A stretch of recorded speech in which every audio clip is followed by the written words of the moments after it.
To zebra chair. Zebra chair. Without the pillow.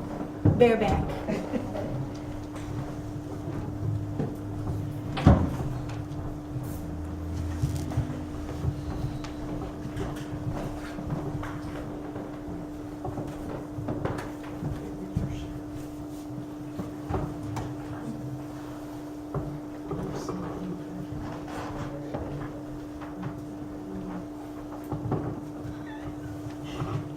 I'm claustrophobic here.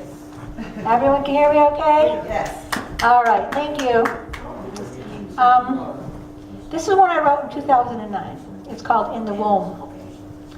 I believe that human rights should begin in the womb instead of in a hospital's maternity room. The most innocent and defenseless human beings of all have no rights at all simply because they're so small. The womb is a place meant for growth and protection, but unfair laws give a mother the choice of rejection.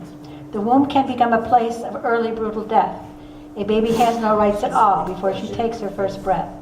And this, in our country, the land of the free, this tragic truth will never make an ounce of sense to me. Thank you.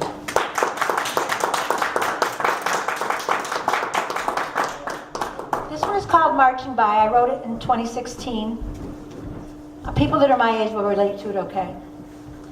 Less energy, more memories as the years go marching by.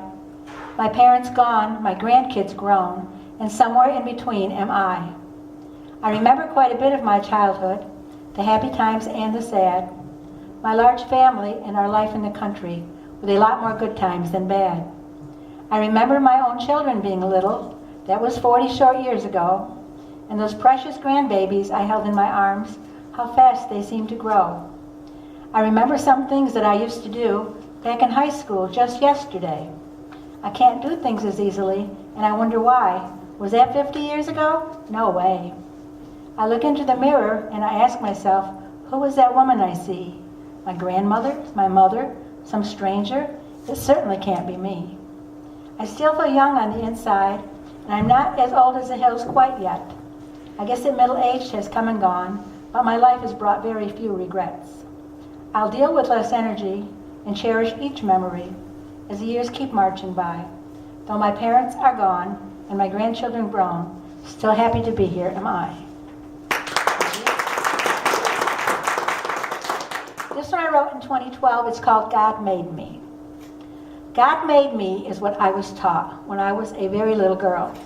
An honest and simple explanation of how I came into this world. The fact that babies came from heaven, I believed without a doubt.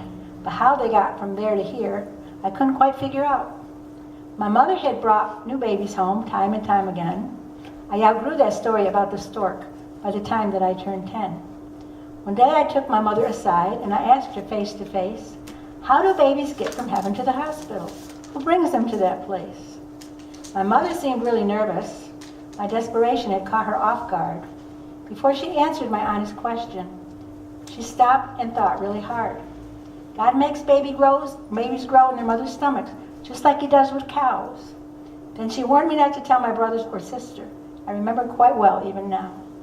10 years later, when I became a mother, I promised myself I would be much more open and a lot less scary when my children had questions for me. Thank you. This one from 2016, Bits and Pieces. Stored upstairs in a cedar chest were bits and pieces of history. Pictures of people I'd never met, family members who came before me. My mother would show them to me and put a name to each face. Then she'd put them safely away again in their secret hiding place. Vincent and Raymond were my grandfathers, but they were gone before my time.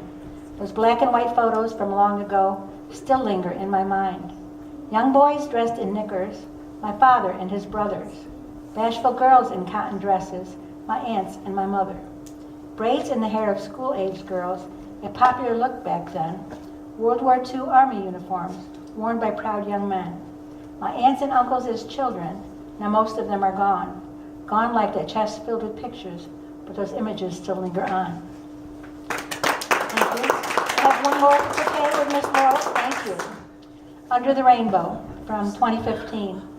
Ever since Dorothy went over the rainbow, in the hope that her dreams might come true.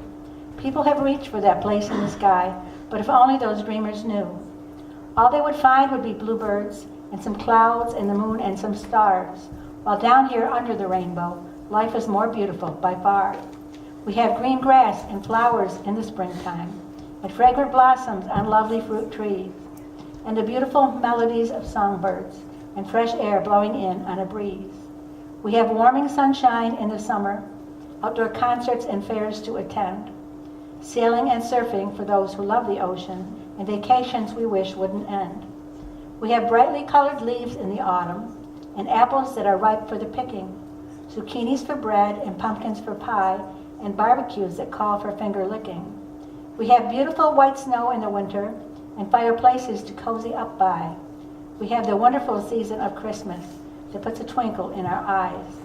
But better than all of these seasons, and all of the changes they bring, we have the love and the warmth of our families, and family is a beautiful thing.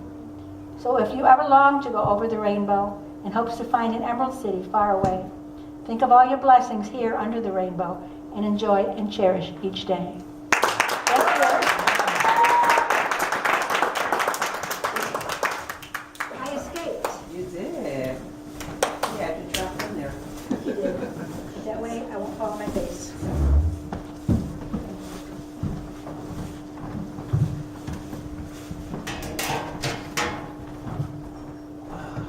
Thank you, Betty.